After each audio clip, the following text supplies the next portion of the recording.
In a surprise U-turn barely a week ago, Raila Odinga rallied his fellow leaders from the Nyanza region to actually embrace the sitting President of the Republic of Kenya, William Samoei Arap Ruto, while doing his development tour in the Nyanza region. But many Kenyans are reading much into the line. They are seeing there is more to it than meets the eye. It is not just about the development tour. It has something to do with the politics of the land and the lay of the land that is Nyanza region. We wait to see how things will unfold when it comes to the future of Raila Odinga in taking charge of his backyard, that is Nyanza region, and by large, the politics of 2027. My name is Richard Mojo. Such an honor and pleasure to have you on yet another exciting edition of Siasa Brigade. And to help me delve into this conversation is none other than the only name in the world of political analysis and matters to do with the economy, Herman Manyora. By Raila Odinga actually embracing President Ruto's visit in his backyard, would you say it's just trying to forestall the many defections from his side that have been there? Atwoli has actually crossed over to the other side, embracing the president. We've seen a number of leaders are in the pipeline, notably Wycliffe Oparanya is one of those targeted to come to Kenya Kwanza. Do you think it's just trying to embrace the president just so to stop the many defections? I saw a headline in the papers to that effect. I don't think Raila is under threat in Nyanza at all. And I don't think such a thing can cross his mind, that there can be a situation in Nyanza where his leadership is challenged. I don't think they can't even cross his mind. I'm not even sure that Raila has asked these people to go and parade themselves before the president and bend backwards. I'm not even sure. But I'm assuming it is true the way people are saying. I have only two explanations. Which is? The first possibility is that the leaders have been compromised. Notably so. And that's not surprising because politicians are just prostitutes. So, opportunists? Man on the hand, back on the ground. So, it's possible that our politicians have been compromised in Nyanza, in Western, and elsewhere in the country. That could explain the very ugly and disturbing images of grown-up men and women behaving the way they were behaving before the president, including seasoned politicians. Yeah. The face of opposition, even in the country. But the other possibility is that this is a game. Can it be a coy? Yeah. You can disarm somebody by showing him you are harmless. Raila and his team may be having a series of engagements that, unless you prepare the ground, could portray you as a troublemaker, as a person out for chaos, a person who doesn't accept defeat, a bitter loser. So what better way to prepare than to receive the president well?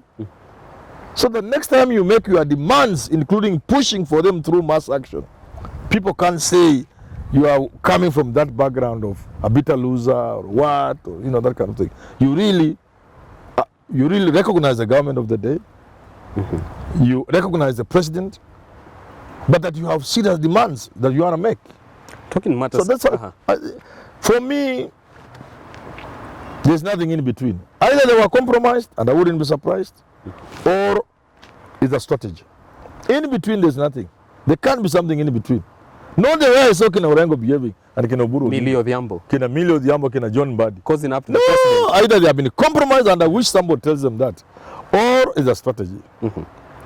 As a Kenyan, I just hope it's a strategy. Very well.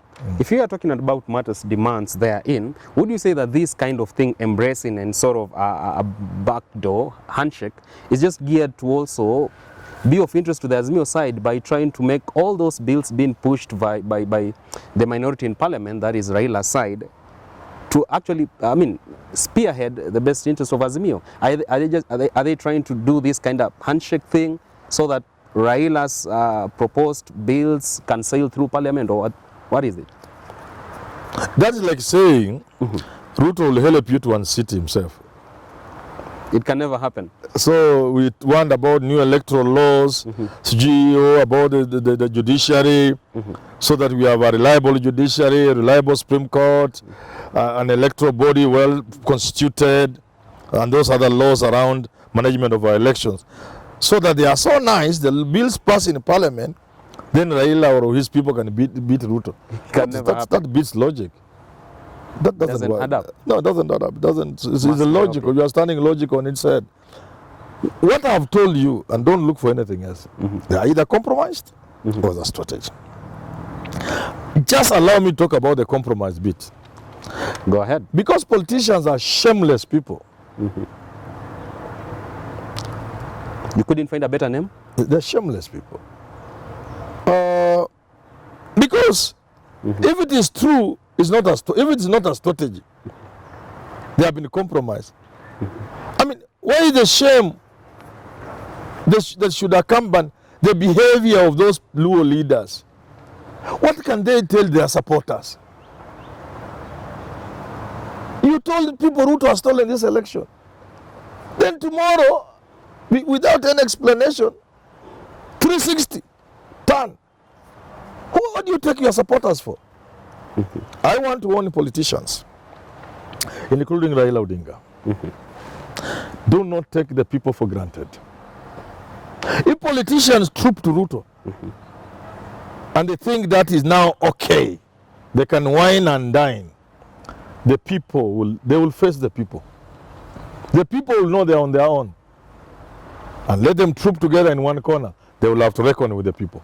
Can it get that bad in this country? Of course, it's not even far from happening. But money has been used in such instances. It is not. You can buy leaders. Yeah.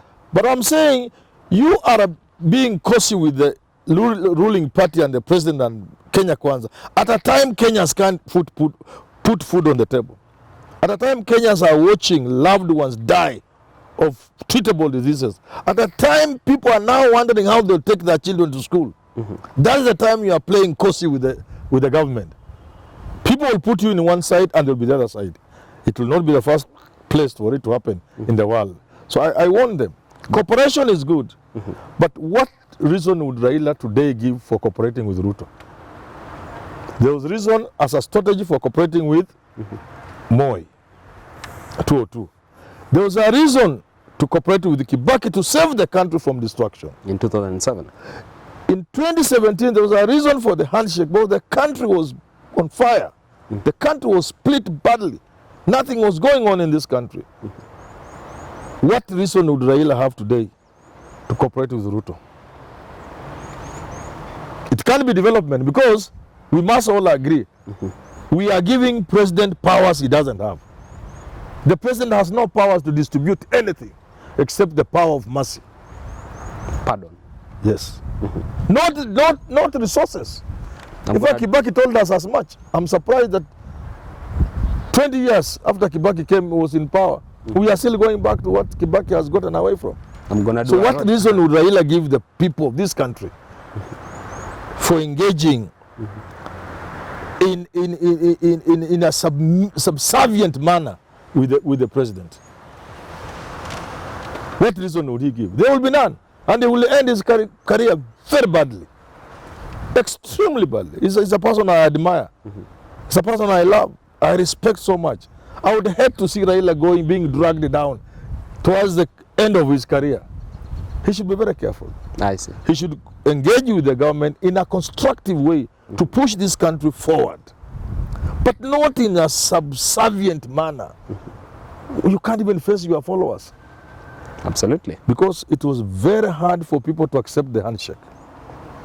You know, I'm the public face of this politics of this country. Especially the politics of handshake. And people tell me things. People cry. People cry on my shoulder. And I see what Kenyans are. Kenyans were so hurt with the handshake. Yet the reasons were there. The reasons were there. You can imagine now, without any reason, if the Azimio people went into a handshake with the president. They should remain on their side, help the government to grow, but criticize the government when government is going wrong in the interest of the Kenyan people, and prepare to take over government in the event this government doesn't deliver to the people of Kenya. Well, there you have it, from a man who brands himself as a patriot at heart and the voice of the many Kenyans, those in the northern side of Kenya and those on the southern side, eastern, western, you name it. He says he's here to speak for the interest of the many Kenyans who are going to bed hungry, or those whose their resources are being embezzled by the many leaders that they voted into power. That is Herman Manyora. Keep tuned to other editions of Siasa Brigade, a show that touches on matters political landscape and resource governance in this particular country, so that you don't miss out on matters that will inform how you make a decision as a leader and also as a citizen who has time and again voted for the very same leaders who are in charge of this country. Until next time on Siasa Brigade, my name is Mojo. Always a pleasure.